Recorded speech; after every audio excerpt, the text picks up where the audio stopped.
What's up, guys? It's the Chiefster here with my wife Elizabeth, and today we're going to be talking about what to expect as first-time home buyers because we just went through the process ourselves, so we have some good experience to be able to talk about what you should expect if you're in your first time buying a house. It can be very overwhelming to buy a house if you don't know what stuff you're going to need to do and what you're going to get into.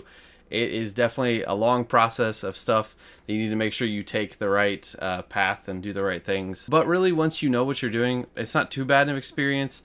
And if you get a good real estate agent, I would say that really helps out a lot with knowing how to do stuff, because you can always go to the agent and ask questions about what you should do with certain things. So that really helps out. So this is our experience that we had with stuff and some advice we have, but you obviously could have a different experience than us. And we kind of had some different things too, because keep in mind, this was for a fixer-upper house that we were buying, so it's a little bit different than most people's experience could be. But starting off, so the first thing you want to do with buying a house is getting pre-approved. So you want to get pre-approval with a bank. Mm-hmm. So you want to choose a bank. So I would say the first thing that we did together, actually both of us looked down different methods, like different websites and stuff, to compare rates and stuff. We even looked at our own bank. One of our investment accounts, actually the place where you work, we looked at all those kind of things to compare rates to see what was the best rate and stuff. It might not be a bank, it could just be a lender. So you could always do a Google search for mortgage lenders. We loved who we went through, which we'll talk about in a little bit, I think. But one of the places we looked was SoFi, so not necessarily a brick and mortar bank, but they do lend and they do have mortgages. So yeah, and not SoFi, necessarily a mortgage. That was who I had my student loans through, so I had a lot of experience with them. I liked them with having my student loans with them. I didn't like my student loans, but they were pretty good lenders. I felt like they were good. So we did look at them. We looked at Ally too, because that's a bank that we have. So really just look at anything that you can, because the small differences in interest that you could pay different, that can really add up over time. So you want to make sure that you got definitely the best interest rate that you can find. And you can always refinance later. Of course, you can always find you might not always be able to find a better rate, but you usually can find a better rate. But with right now, the rates are so low and they probably will go up. So we didn't really want to bank on refinancing. We wanted to make sure that we got like the best rate right away. But also during this time with getting pre-approved, you want to make sure you keep your debt low. And then obviously with credit card usage, you want to make sure that you keep your balance really low on that. So make sure you're paying those balances off, because I know for us, we put pretty much everything on a credit card and then just pay it off pretty much immediately. But sometimes it could be it's right at the end and the credit card balance carries over, so it like shows that we have debt because I didn't pay it yet, but I'm going to pay it just like that day, just didn't process in time. That kind of stuff happens, so that can be something you need to watch out for more when you're trying to get pre-approval, to make sure that you don't have debt showing on the books when they go to look at you for your credit worthiness and stuff like that. We ended up going with Better Mortgage throughout the whole process. The reason we kind of started with them is that they were able to give us a letter of pre-approval without doing a hard inquiry, which was something I was interested in because I didn't want to go through company after company getting pre-approval letters and finding out what their different rates were. Turns out though that due to the 2008 housing crash, that there's now a new regulation where it won't recheck your credit every time. They kind of check it, and then other mortgage companies can use that same report. So that was something I didn't know and that I learned throughout the process. But anyway, regardless, it led us to Better Mortgage because they only did a soft inquiry of our credit. So that was one of the reasons we went with them. They were the lowest rate and they were wonderful to work with. Really, really great, really easy, really transparent, would answer all my questions right away. So I recommend them, and they were really great to work with. Yeah, I don't know if there's any kind of referral code or anything with them, but you can always check below in the description, because if there's not one or they add one later or something, we'll put it in the description, because they were really good and we definitely recommend them. Yeah. So the next thing, once you get pre-approved, would be to find an agent. And I would say that this is probably one of your most important steps to the whole process, because finding an agent is going to really change the whole process depending upon if you got a good agent or a bad agent. And a good agent, I think, can really save you a lot of money because they can recommend different things. Like for us, our agent recommended what inspector to go with and what closing attorney and stuff like that to go with. So really helpful, because I was like, we're just in the dark with that stuff. Like who knows what inspection agencies are good in your area? You don't know that stuff until you need it. So really helpful to have that stuff. So for finding a good agent, I'd say check reviews, ask around, and interview agents. This was kind of our third agent we were looking into throughout the process, and we ended up going with them. We didn't really interview all of them. We did interview one other, and they were okay, but we were really glad that we ended up going with the agent we did, because she did a really good job. Yeah. So I would say that that's a huge thing you want to make sure you do. They also help you a lot in the negotiation process, and also just kind of like understanding what is and what isn't like an okay kind of negotiation process, or just really like helping you like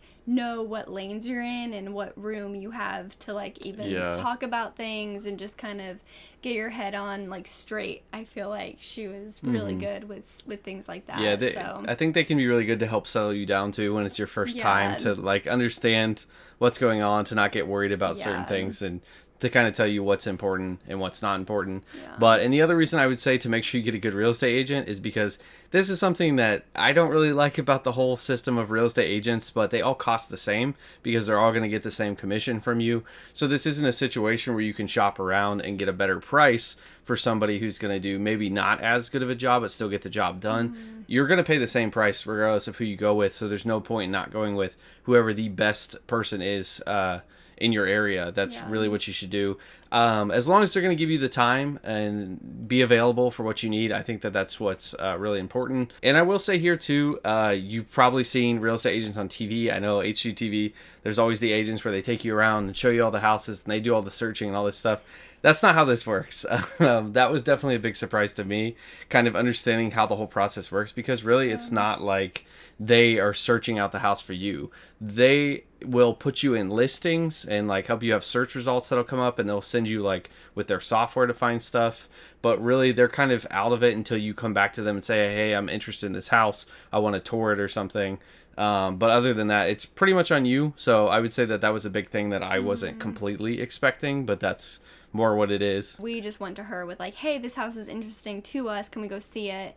And she was always available, which was super beneficial, especially the day we placed an offer. We saw it that night. Yeah, I would say we may not have got the house that we got if she wasn't available, because we called, and it had been on the market for a while now, and we called and said, hey, we want to see this like tonight. Like I think, what was it, like 4 hours we gave her? No, 2. It was like nothing. We were like, hey, I know you probably got plans with your family, but I hate to do this, but can we see this? And I was like, we're very serious about this house. We want to see this. We could put an offer on it tonight if we like it, which we did end up doing. So yeah, it was really great that she was that available to be able to say, yeah, I can drop what I'm doing and come do this right now. And I don't always expect that from people, but obviously when you're like that serious about something, she was able to make it work, and worked out for her because she made the sale or she made the purchase, whatever it is. So the next part would be searching for the house and viewing houses. So this is again where things were a little bit different, because it wasn't exactly what I thought, where most of it was on us to be searching out the houses and then talking to the agent to have us go look at them. But obviously for us right now, it is a massive, massive seller's market. It is not a buyer's market at all. So it was kind of hard for us. There wasn't much on the market. I know our agent kept saying like, this is crazy. When she did like a search of the whole area, the whole city we were in, it brought up like just so few results. And then when you put in our criteria, it was like even fewer and fewer. And then we got down to like, what was it, like 20 houses in like a huge area that we didn't even want to live in, most of them, like, and that was all there was. So definitely a different time right now to be buying, but that's just kind of what it was. Yeah, the inventory is pretty low, especially when we looked, when we were looking, and we were the ones that would go to her with what we liked, but then she would kind of help us look at more of like the details that we kind of miss and oversee. So she also saved us time looking at some houses that from Zillow looked great, and then we kind of look at the details and just more facts about it. Yeah, she would help us with stuff like, oh, the roof is about to go out on this, or like, oh, and we didn't realize that, we didn't look like that much into the documents of it.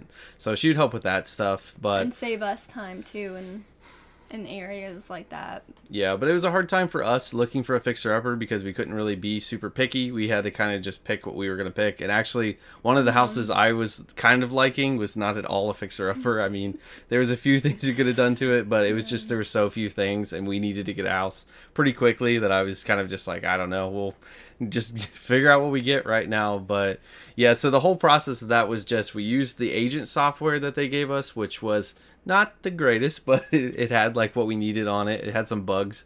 But yeah, we'd pretty much use that, and then just Zillow, Realtor. That stuff can be behind the agent software was at least like really up to date on what's actually for sale and what's already sold and stuff. So that stuff was really good. And I will say it can be a little bit overwhelming at first to try to figure out. They ask you all these questions like, how many bedrooms, how many bath, what area do you want to be in, what price range. I mean, there's so many different variables that you could change that it gets a little bit overwhelming to try to figure all that stuff out. But you just kind of narrow it down. And I think as you do the searching process, it gets easier to know what you're looking for. You kind of start to pick through things and say, okay, I thought this area was kind of where I would want to be, but maybe I don't want to now. So you take that out. It just gets easier as the process goes. So once we got a pretty good list down of houses that we were interested in, between the two of us looking at stuff, we decided that that's what we were going to go view. 3 of them, I think, is what we went to go view at first. Four of them. Yeah, 4 of them. And I would say that that's really important. It's also the really fun part because that's when you actually get to feel like you're doing like the home searching and get to look at houses and visualize, is this what you want to live in? Is this the house you want to have?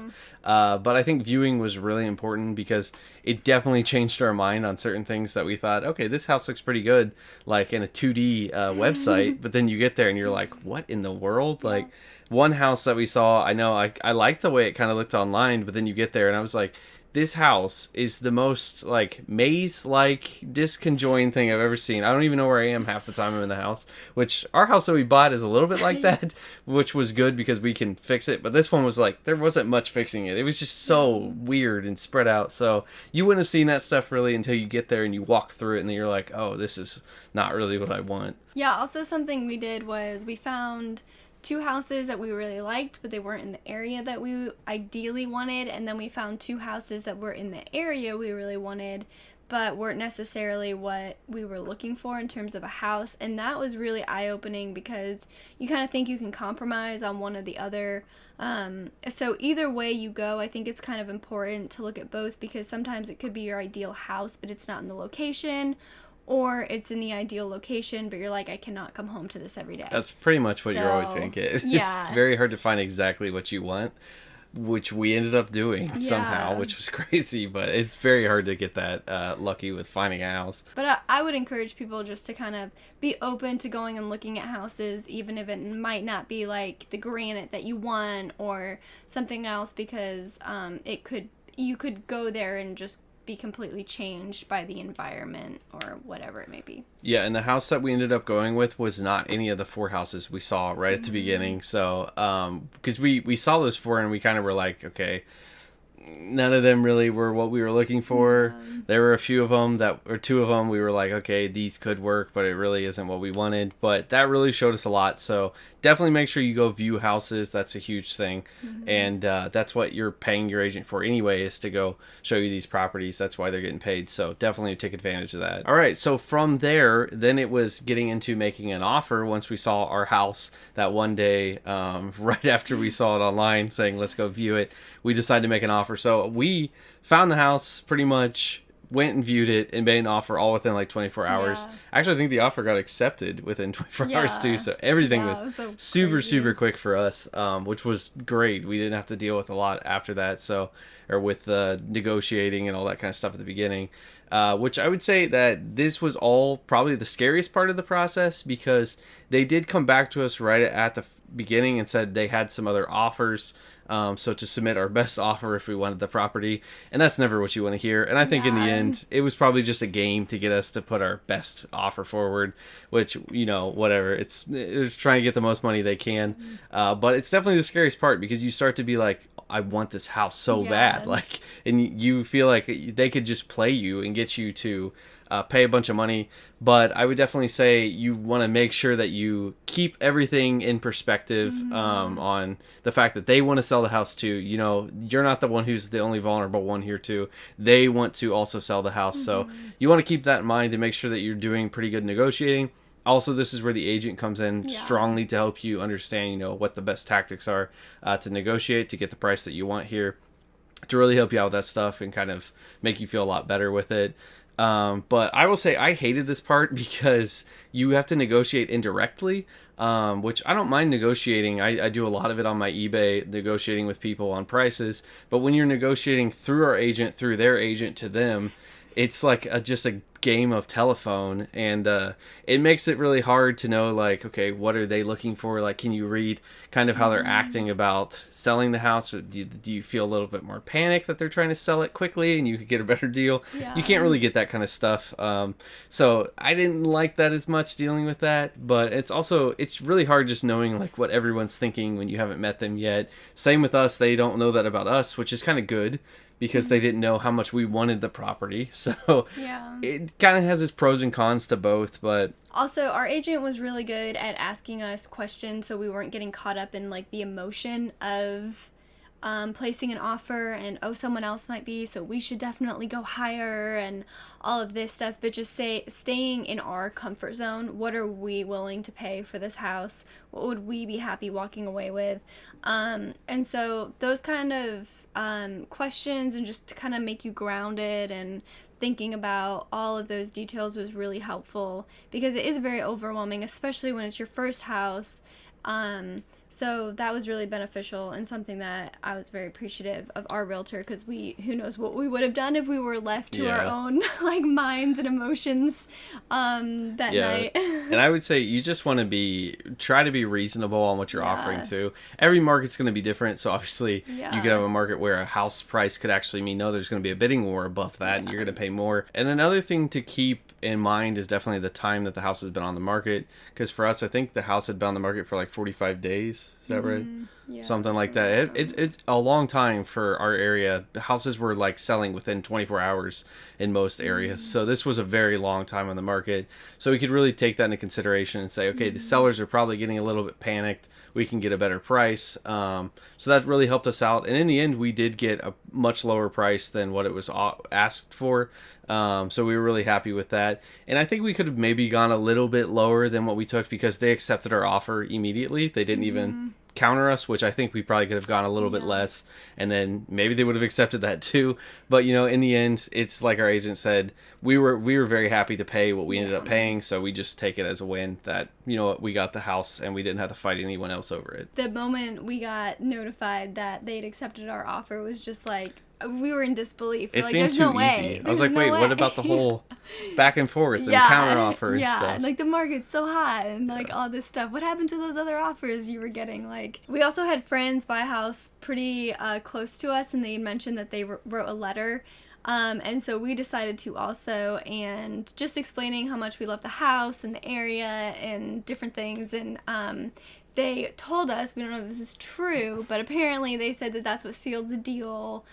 Getting that just like personalized touch made the difference. Yeah. So I don't think it's true. Yeah, I think they honestly just would have gone with us, but I think in most cases a lot of people do like that kind of thing. Yeah. So that's definitely something you can think about doing. Except our agent just told us it might not be legal much longer to like send a letter with a picture of you and like a personal letter. I don't understand that, but apparently that's what she said. So, but it worked for us right now. Yeah. So the next two things, once we had the offer accepted, we were gonna have to deal with was we needed to get the appraisal done, and then we needed to get the inspection done. So starting out with the appraisal, that was done by the loan company, because they obviously need to check that the house has enough value that it can be collateral for the loan that you're getting. It's so great, like technology is so wonderful, because as soon as our offer is accepted, our agent sends it off automatically to the mortgage company that we're working with, and then they're like, hey, we see your offer got accepted, your appraisal has been scheduled, and like everything just flows super seamlessly. Yeah, and at this point, if you did a good job negotiating, this is where you can usually get some instant equity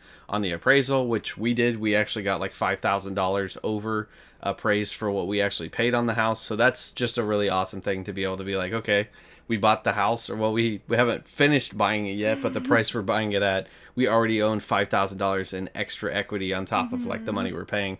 So that was really cool right from there. Yeah, and our realtor did say that most appraisals are pretty close to the purchase price, because obviously we're willing to pay that much, so kind of plays a part in the appraisal. So the next step then is the inspection, and I think for us as a fixer-upper, the inspection was probably one of the most important parts, if not the most important. Probably a close second to the agent, maybe not, maybe first, because that was so important for us to know, since we were buying a house that had issues, to make sure we knew all the issues that were going on. So we made sure we picked a really good company, and that's something I would recommend if you're buying a fixer-upper, or any house that is older and probably going to have some issues. It's a good idea to buy to pick a really good company, because it might not even cost that much more than a cheaper company. You might see like, oh, I could save $100-$200 going with a company that maybe doesn't have as good of reviews. It's probably not worth it in the end. Just go with a good company, because you'll know that you'll have a good inspection, and then that's actually leverage too to talk to the sellers to see if you could get the price down if there was issues with it and stuff. And I will say the inspection was a little bit more expensive than I had figured. I don't know why I thought it might be like cheaper than it was, but at this point too, with buying a house, I was just kind of like, I know things are going to be expensive. Expenses are just going to be thrown at us, whatever. It's just going to cost a lot of money. But yeah, I would guess be prepared for that. It was about $500 to get inspection done. So that was a little bit more than I was expecting, but in the end, I see why, because it really just was worth everything that they did. Was so important and so helpful to have. And also in the end, they gave us a big list of everything, just a huge detailed list of everything that's wrong with the house, from the smallest things, like there's a little crack in the window, or like the windows were painted shut in some rooms, and just, which I guess was kind of a big thing, but they had a lot of like, just very, very detailed of like maybe a faucet had like a little bit of a leak to it or something. Stuff that I wouldn't really think that's really what they care to be checking for, but they checked for everything. And then we have the whole list, and for us fixing up a house, that's going to be awesome, because it's like it's our own checklist that we can go through and say, okay, how much of this stuff do we need to get done, and just check it off as we go. It gives us a baseline already of stuff that I thought I would be doing. I thought I'd have to be walking through the house, looking at everything, making my own checklist. So paying for that inspector, I think, was definitely worth it, and that was super helpful to us. Also, a lot will let you be there on site during the inspection, or show up to meet with them for an hour or so afterwards. And so ours let us do that, and that was so helpful, because we got to meet the inspector, ask questions. They walked around the property with us and showed us things that we would have maybe seen on the report and just like bypassed. But like him showing us actually where it is on the property was very beneficial. And just especially when you're dealing with a fixer-upper, because like for our house it's older, and so there are some things that are more likely to be needing repairs. So that was really helpful to kind of have that, and have him say, hey, this is an issue, but it's not like a major issue, or just different things like that. Was really helpful. Take advantage of the inspector being there and asking questions at that point. So the inspector, he did find some major concerns for us, and things that we thought were totally fine, like HVAC systems that weren't running correctly, or electrical stuff that wasn't done right, and stuff like that, that were pretty serious things. Some of them were fire hazards, where I'm like, these are not small issues that they have in the house. This needs to be fixed. So that was really good, because then from there, we were able to negotiate with the sellers. Are you going to fix this before we buy it, or are we going to get some money from you to fix it ourselves when we get it? 'Cause since we were doing a fixer-up, that was kind of more the route we were trying to take, because I was like, I can fix it myself, and we can kind of make some money off doing some things, and then they don't have to deal with it themselves. So we did end up pulling out pretty well with that too. We got some stuff fixed that they had some things that were actually warranted, like one of the hot water heaters wasn't working right at first, and a sump pump wasn't working, and that ended up being warranted, so they replaced it, got it fixed. Didn't cost them anything anyway. And then we did get $2,500 covered on our closing, negotiating that with them and finding these things. So that's where I would say, that small amount that you pay for the inspector, at least it will seem small if you get to get things like this, where you got $2,500 back, or whatever it is. price that it helps you find and get something fixed, it's definitely worth its cost. So the last things you're going to get into are obviously the closing, which involves finding an attorney, and then that involves finding your homeowner's insurance. So this is probably the most boring part of the process. Even the closing it's pretty boring until you get to the end and they hand you the keys. But first you need to get homeowners insurance. That's definitely going to be something you're going to want. Well, you're going to have it if you're getting a mortgage, to protect the house and make sure you get a good company to go with. And you definitely want to search around for a good value company. You know, this really shouldn't be much different than what you already probably do with your car insurance, looking for a good company that has a good price for what they offer you. It's just, there's much more at stake. Like you're talking into the hundreds of thousands of dollars for a house and serious damage that could really do trouble. So you definitely want to make sure you get good insurance. So in the next part, dealing with the attorney, they're going to help you with the closing. They're going to do all the documents and stuff.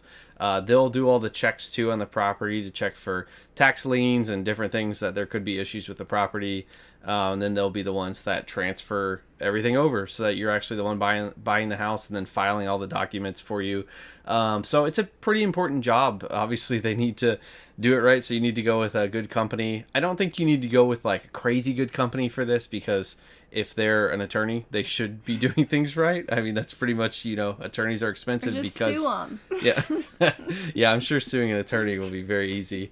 But yeah, just make sure you get somebody who's good. Make sure you check reviews, get a good company to go with that's definitely got a good reputation in your area. But also your real estate agent should be able to refer someone good. Yeah, they're probably used to working with different attorneys. Yeah, our agent again referred us to the attorney we went with, which we were like, okay, whatever, saves us time. I really don't care to look into this and find too much, because it's just a quick thing. If they do the job, it's a good price, whatever. We'll go with them. So, and then the last step after all that stuff is figured out is the closing day. So that's the day you're going to go and actually meet with the sellers, assuming that you didn't have any fallout during the process. So this is the first time we actually met face to face with the sellers, their agent, our agent, and then the attorney who is doing all the documents and paperwork for us. So, and the attorney will be the one too that deals with the escrow, which is just basically a third party that's going to hold the money first off for the sale. So we paid the attorney's office the money for the house that then they pay the seller, so that that's the process, so that it's not a whole game of you're standing there with the keys and we've got the check, and whoever gives the other person first, the other one runs away. That's what escrow's for. It's to keep it streamlined so that you can trust that, everything's going to go through smoothly. And then after that, once everything's paid, you got everything done, that's when you officially get the keys to the house. Yeah. And in our case, the many keys to the house that we don't even know what doors they go to, and some doors that we didn't know where the keys were. Yeah, I will say it might be a good idea just to change the lock, because our realtor really recommended that. Yeah, you want to do that quickly, so obviously that they don't come back and mess around with the property or do something, whatever. It's just a good idea to change the locks right away. And, if your wife accidentally locks herself out of the house and you have to actually break into your own house, that'll be a really easy way to change the locks. That didn't happen with us, though. Oh, no, it definitely didn't happen. Just a side story. No, definitely not. So, and I'll say, too, after the closing, we went over to the house, and that was such a weird feeling to be like, this is our house. Yeah. Because the whole time it's like, every time you go to that house, you're there with the agent or the inspector or something, and it just kind of feels like you're, somebody's already there to, kind of hold your hand while you're at the property, but it's not like it's your property, because it isn't at that point. So now it's like, wow, this is ours. This is crazy. We can do whatever we want to this property. It's our property. I mean, within reason, we can't just set it on fire. Can we? No, don't say that. Yeah, it's been super fun having the house and just being able to think through what stuff we're going to do and what the next steps are and all that kind of stuff. So, and that's where we'll be including you guys in the next videos, talking about our house and what process we're going to take it through, and keeping you guys in the loop on every step of the way of what we do to the house. Yeah, we also went over the high level things. We went into detail with some things, but if you guys have questions on anything, send them our way, because we would love to be able to help you guys with the buying process, because it is daunting when it's your first time. So if we can help answer any of those questions, we'd love to. So thank you guys so much for watching this. I hope that this was helpful for you guys if you're doing your first house buy.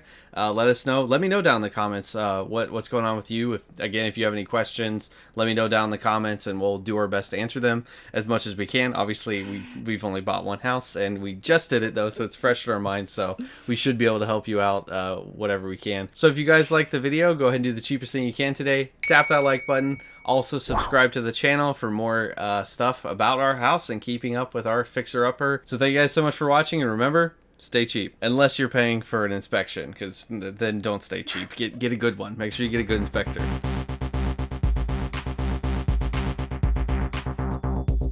That's cheap.